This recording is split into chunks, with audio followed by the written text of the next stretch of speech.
आज हम जीवन तत्व का अभ्यास करेंगे। जीवन तत्व एक ऐसे आसन है जिसका वर्णन किसी भी ग्रंथ में नहीं मिलता है। इसकी रचना महाप्रभु श्री रामलाल जी ने की थी। इसका अभ्यास बच्चे, बूढ़े, जवान सभी कर सकते हैं। बहुत ही साधारण आसन है लेकिन बहुत ही लाभप्रद है और शरीर के प्रत्येक अंग पर इनका प्रभाव पड़ता है। तो अब मैं इन क्रियाओं को आपको दिखा रहा हूँ। जो सबसे पहला आसन है तानासन। श्वास भरते हुए दोनों भुजाएं पीछे की ओर, पंजों का रुख आसन की ओर, पूरे शरीर को तान कर रखें, खींच कर रखें। श्वास छोड़ते हुए वापिस। इस क्रिया को 4 से 5 बार दोहराना है। इस आसन से आलस्य दूर होता है,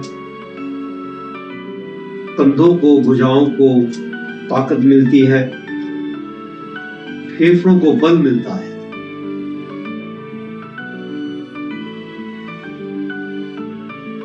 श्वास भरते हुए दोनों भुजाएं पीछे की ओर,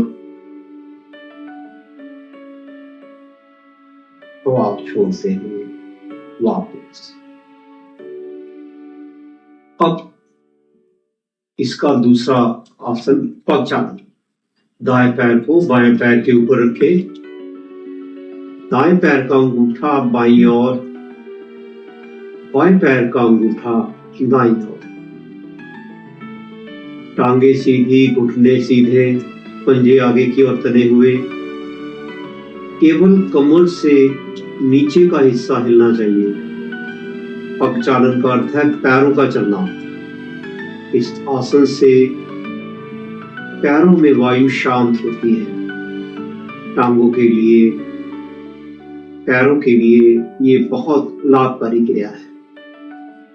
8 से 10 बार इस क्रिया का अभ्यास करेंगे। अब बाएं पैर को दाएं पैर के ऊपर रखें, बाएं पैर का अंगूठा दाईं ओर, दाएं पैर का अंगूठा बाईं ओर।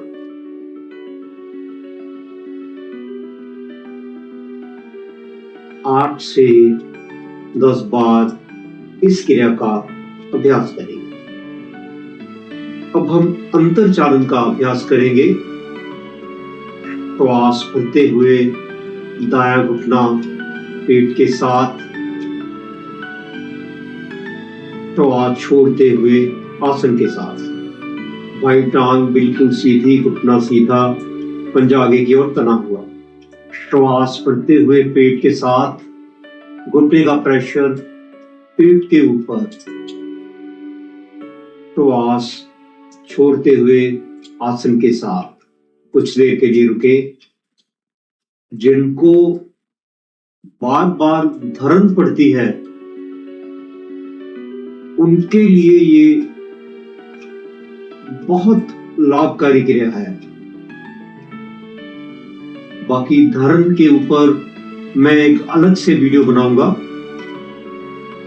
श्वास भरते हुए पेट के साथ, छोड़ते हुए आसन के साथ। इसी प्रकार बाईं टांग के साथ श्वास भरते हुए बायां घुटना पेट के साथ,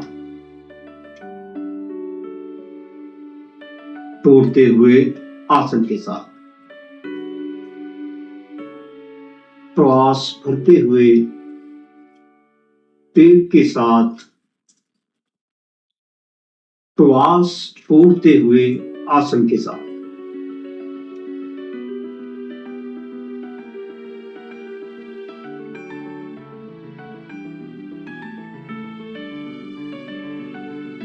धीरे धीरे वापस। अब संसार आसन का अभ्यास करेंगे। अपने हाथ, अपनी भुजाएं अच्छी तरह से आसन के साथ जमा लें। अब बेलन की तरह रोल करना है, ते पासे मारने। संसार आसन का अभ्यास। घुटने सीधे रखने हैं, गर्दन को हिलाना नहीं है।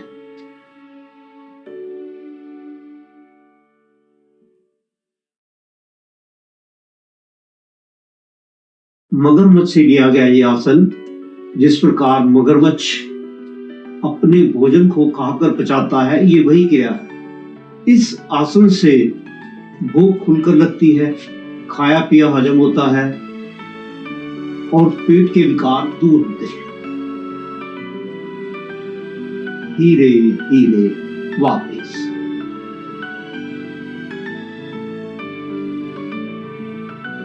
शवासन। उखड़े हुए श्वासों से कोई भी आसन नहीं करना है। अब हम घुटने चालन का अभ्यास करेंगे। अपनी टांगों को घुटनों से मोड़ते हुए एड़िए हिप्स के पास, दोनों भुजाएं कंधों के बराबर। अब श्वास भरते हुए घुटने दाईं ओर, मुख बाईं ओर। कुछ देर के लिए रुके, श्वास छोड़ते हुए वापस। इसी प्रकार श्वास भरते हुए जाना है, यथाशक्ति रुकना है, फिर श्वास छोड़ते हुए वापस। शरीर के मध्यम भाग को कपड़े की तरह निचोड़ दें। घुटने दाईं ओर तो मुख बाईं ओर, घुटने बाईं ओर तो मुख दाईं ओर। इस आसन का सीधा प्रभाव आपकी गर्दन, रीढ़ की हड्डी और पेट के ऊपर पड़ता है। सर्वाइकल के लिए, कमर दर्द के लिए, घुटनों के लिए, पेट के लिए ये बहुत लाभकारी आसन है। अब इस क्रिया को थोड़ा तेज तेज करेंगे।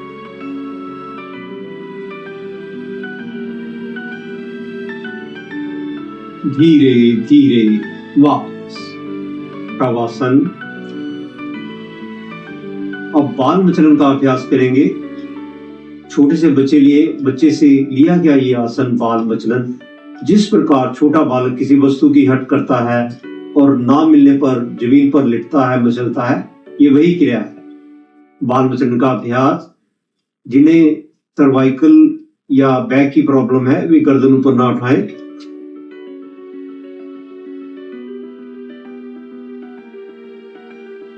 धीरे धीरे वापस। इस क्रिया का कम से कम 3 बार अभ्यास करें।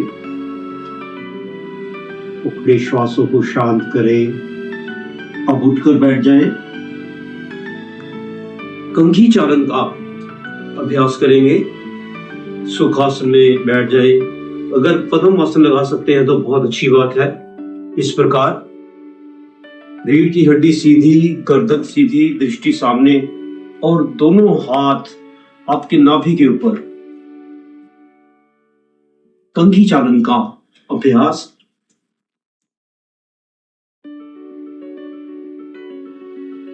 अब रिवर्स, पीछे से आगे की ओर।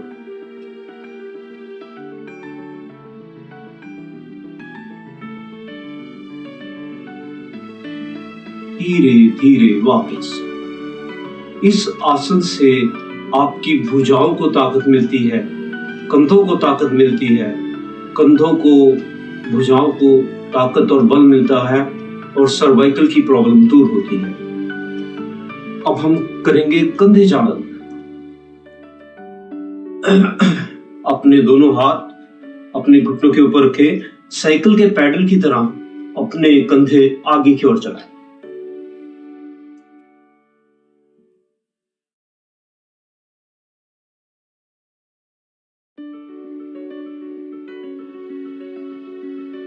अब रिवर्स, पीछे की ओर।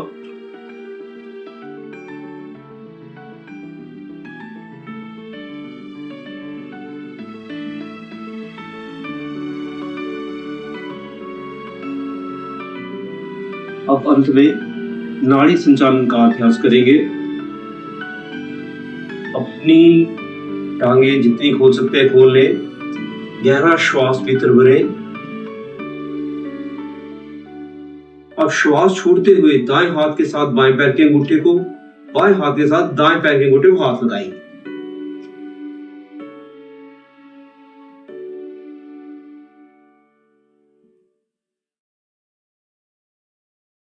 तेज।